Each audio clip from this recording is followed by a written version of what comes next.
Football federation ഇതിൻ്റെ ഗവൺമെൻറ്റിൻ്റെ അണ്ടറിൽ വരുന്ന ഒരു ഫെഡറേഷനാണ്. അതിൻ്റെ തലപ്പത്തിലുള്ള ആൾക്കാർ പണ്ട് തൊട്ടേ പ്രശ്നമാണ്. അത് അവർക്ക് വേണ്ടാത്തത് കൊണ്ടാണ് ഇത് മുന്നോട്ട് പോകാത്തത് എന്നുള്ളത് നമുക്ക് എല്ലാവർക്കും അറിയാം. പക്ഷെ ഒന്നും ചെയ്യാൻ പറ്റില്ല.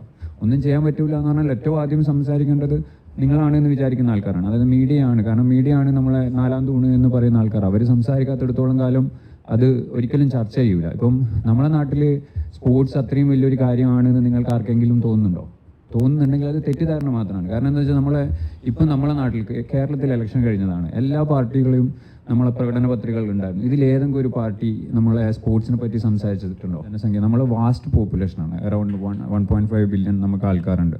അപ്പോൾ ഇത്രയും ആൾക്കാരിൽ നിന്ന് ആൾക്കാരെ കണ്ടെത്തുക എന്ന് പറയുന്നത് വളരെ പ്രയാസകരമായ പണിയാണ്. പക്ഷെ ആ പണിയെടുക്കാൻ നമുക്ക് ആളില്ല എന്നുള്ളതാണ് ആദ്യത്തെ ഉത്തരം. അതായത് നമുക്ക് സ്കൗട്ടിംഗ് സിസ്റ്റം ഇല്ല.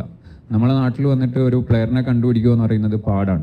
എനിക്ക് തോന്നുന്നു തഹസിൻ ഇന്ത്യക്കാരനല്ല, അയാൾ മലയാളിയാണ് എന്ന് പറയുന്നത് അയാൾ അച്ഛനും അമ്മയും മലയാളി ആയതിൻ്റെ പേരിലാണ്. നമ്മളെപ്പോഴും ആഘോഷിക്കുന്ന ഒരു കാര്യം എന്ന് പറയുന്നത് നമ്മളെ അകന്ന ഒരു ബന്ധുവില്ല, ആരെങ്കിലും ഒരാൾ എന്തെങ്കിലും അച്ചീവ് ചെയ്താൽ അത് നമ്മളതാക്കി എടുക്കാനുള്ള നമുക്കൊരു പ്രത്യേകതയുണ്ട് നമ്മൾ ഇന്ത്യക്കാർക്ക്. അതാണ് നമ്മൾ ഇപ്പോഴും കാണിച്ചുകൊണ്ടിരിക്കുന്നത്. നമ്മൾ അതിൻ്റെ ഇടയിൽ ഒളിച്ചു വെക്കുന്ന ഒരു സാധനം എന്ന് പറയുന്നത് നമ്മളെ നാട്ടിലെ കുട്ടികളെ നമുക്ക് ഈ രീതിയിലേക്ക് വളർത്തിയെടുക്കാൻ പറ്റുന്നില്ല എന്നുള്ളൊരു കാര്യമാണ്. നമ്മൾ എപ്പോഴും പറയുന്നതാണ് നമുക്ക് ഫിറ്റ്നസ് ഇല്ല, അല്ലെങ്കിൽ നമ്മൾ മോശമാണ്, നമ്മുടെ ശാരീരിക ക്ഷമത മോശമാണ് എന്നുള്ള രീതിയിൽ നമ്മൾ എപ്പോഴും പറയുന്ന കാര്യമാണ്. പക്ഷേ അതല്ല എന്ന് തെളിയിക്കുന്നതാണ് ഈ പറയുന്ന തഹസിൻ അടക്കമുള്ള ആൾക്കാർ. കാരണം നമ്മളെ ജീനാണ്, നമ്മളെ ആൾക്കാരാണ്. തഹസിൻ ആദ്യത്തെ ഒരാളല്ല ഇന്ത്യൻ വംശജനായിട്ട് കളിക്കുന്നത്. എനിക്ക് തോന്നുന്നു സിദാൻ്റെ കൂടെ കളിച്ചിട്ടുണ്ട് നമ്മൾ ഇന്ത്യൻ വംശജനായിട്ടുള്ള പ്ലെയർ.